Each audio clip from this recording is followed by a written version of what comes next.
তোমাদের সবাইকে দাদার কাস্টমে স্বাগতম জানাই। সামনেই তোমাদের এক্সাম, পরীক্ষার চিন্তা করার কিচ্ছু নেই। তোমাদের জন্য আমি অনেকগুলো মডেল কোশ্চেন সেট নিয়ে আসছি। প্রত্যেকটা মডেল কোশ্চেন সেটই পরীক্ষার জন্য ভীষণ ভীষণ ইম্পর্টেন্ট। সব থেকে ইম্পর্টেন্ট প্রশ্ন দিয়েই আমার এই মডেল কোশ্চেন সেটগুলো বানানো। আজকে ক্লাস 9-এর সেকেন্ড ইউনিট টেস্টের ইতিহাসের একটি মডেল কোশ্চেন সেট নিয়ে আলোচনা করব। দেখো, দ্বিতীয় ইউনিট টেস্ট পরীক্ষায় তোমাদের ইতিহাসের নাম্বার থাকবে 40, সময় থাকবে 1.5 ঘন্টা। বিভাগ কয়ের প্রশ্ন, সঠিক উত্তর নির্বাচন করো। 1 নম্বর, মেটার্নিক তন্ত্রের অবসান হয়। অপশনে দেখো আছে রুশ বিপ্লবের আঘাতে, জুলাই বিপ্লবের আঘাতে, শিল্প বিপ্লবের আঘাতে, ফেব্রুয়ারি বিপ্লবের আঘাতে। এর মধ্যে সঠিক উত্তরটি হবে, যারা যারা মক টেস্ট দেবে অবশ্যই কোশ্চেনগুলো মক টেস্ট আকারে নাও। দেখো, এর উত্তরটি হবে কি বলতো, ফেব্রুয়ারি বিপ্লবের আঘাতে। এটা কিন্তু ইম্পর্টেন্ট প্রশ্ন। Next 2 number, civil war in France গ্রন্থটির রচয়িতা হলেন Tolstoy, Karl Marx, Charles Dickens, Gokul. সঠিক উত্তরটি হবে দেখো কার্ল মার্কস। নেক্সট, রুশ বিপ্লবের সময় রাশিয়ার জার ছিলেন দ্বিতীয় নিকোলাস, প্রথম আলেকজান্ডার, রুশ জার দ্বিতীয় আলেকজান্ডার। সঠিক উত্তরটি হবে দেখো দ্বিতীয় নিকোলাস। নেক্সট, শূন্যস্থান পূরণ করো। 5টি প্রশ্ন আছে।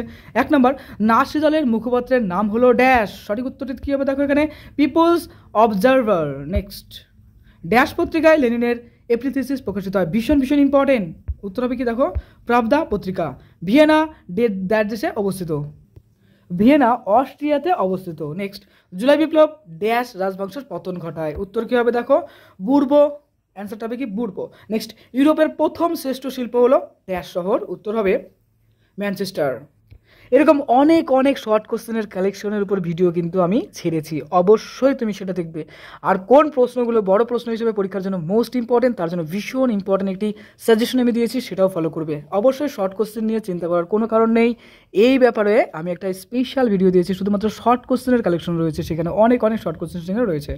দেখো, নিচের প্রশ্নগুলির উত্তর দাও। 4টি প্রশ্ন। 4 নম্বর, 1 নম্বর, প্যারি কমিউনি কোথায় গঠিত হয়? উত্তর হবে দেখো ফ্রান্সে। নেক্সট, সুয়েজ খাল খনন কত খ্রিস্টাব্দে শেষ হয়? কীভাবে উত্তর দেখো, 1869 খ্রিস্টাব্দে নভেম্বর মাসে। নেক্সট, গ্রাম্য সমবায় সমিতি কী নামে পরিচিত ছিল? উত্তর হবে দেখো মির নামে। নেক্সট, ইটালির শাসক বেনিটো মুসোলিনি কোন উপাধি গ্রহণ করেছিলেন? উত্তর হবে কি দেখো ইল দুচে। নেক্সট, বিভাগ খ। এই প্রশ্নগুলো তোমার কিন্তু কষ্ট করে বইতে খুঁজে খুঁজে পড়তে হবে। আর প্রশ্নগুলো কিন্তু ভীষণ ভীষণ ইম্পর্টেন্ট, সবগুলো বাছাই করা প্রশ্ন। যে কোনো 4টি প্রশ্নের উত্তর দাও। দেখো 2 নম্বর করে আছে। আমি সব থেকে ম্যাক্সিমাম কোশ্চেন দিচ্ছি, কারণ ম্যাক্সিমাম কোশ্চেন দিলে সেভাবে প্রিপারেশন নিলে একটা ভালো পরীক্ষাও কিন্তু হবে। ক নম্বর, গ্রিক জাতীয়তাবাদ কাকে বলে? খ নম্বর, শিল্প বিপ্লবের ফলে কীভাবে এই উপনিবেশের বিস্তার ঘটে? তারপর দেখো, মহাবন্দর অবসান কীভাবে ঘটেছিল? One of the most important. গ নম্বর, ইংল্যান্ডে প্রথম শিল্প বিপ্লব হয়েছিল কেন? সোভিয়েত রাশিয়ার কীভাবে মার্চ বিপ্লবের সূচনা ঘটে? শিল্প বিপ্লবে পণ্য পরিবহনে সুয়েজ খালের ভূমিকা লেখো। One of the most important, Suez খাল ভালো করে পড়ে রেখো। উপনিবেশিক প্রতিদ্বন্দ্বিতার অর্থনৈতিক দিকগুলি লেখো। নেক্সট, যে কোনো 3টি প্রশ্নের উত্তর দাও। দেখো, প্রত্যেকটা নাম্বার রয়েছে কত, 4 করে। প্রথম প্রশ্ন ক নাম্বার, সোভিয়েত রাশিয়ার কীভাবে সর্বহারা একনায়কতন্ত্র প্রতিষ্ঠিত হয়? তারপর দেখো, ইংল্যান্ড ইউরোপীয় মহাদেশের শিল্প বিপ্লবের তুলনামূলক পরিচয় দাও। তারপর দেখো, গ নম্বর, উপনিবেশিক প্রতিদ্বন্দ্বিতার অর্থনৈতিক দিকগুলি লেখো। ঘ নম্বর আছে দেখো, ইতালিতে ফ্যাসিবাদ শক্তির উত্থান কীভাবে হয়েছিল? নম্বর দেখো হচ্ছে জুলাই রাজতন্ত্রের পতনের কারণগুলি কী ছিল? আর টিকা লেখো, ইয়ং ইতালি, রিসেসমেন্টো, এইমস টেলিগ্রাফ, মুক্তিযোদ্ধা জার, জোল ভারেন, বলকান জাতীয়তাবাদের উত্থান। এই যে আমি টিকা আকারে যে প্রশ্নগুলো দিলাম, এগুলো কিন্তু অনেক সময় এইভাবে প্রশ্ন আসে, ইয়ং ইতালি সম্পর্কে যা যেন লেখো, রিসেসমেন্টো বলতে কী বোঝো?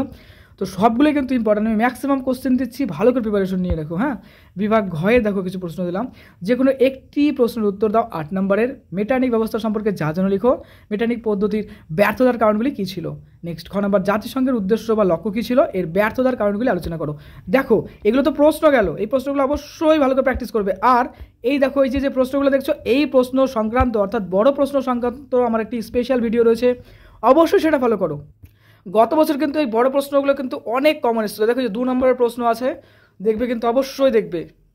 আর শর্ট প্রশ্ন নিয়ে কি আছে, একটা স্পেশাল ভিডিও আছে, সেটাও দেখে নিও। আর বড় প্রশ্ন সংক্রান্ত দেখবে একটা স্পেশাল সাজেশন দেওয়া আছে, সেটাও ভালো করে খেয়াল করো। মন দিয়ে পড়াশোনা করো, পরীক্ষার জন্য তোমাকে জানি বেস্ট অফ লাক। দাদার কাছে অবশ্যই সাবস্ক্রাইব করে দিও, আর খুব ভালো থেকো।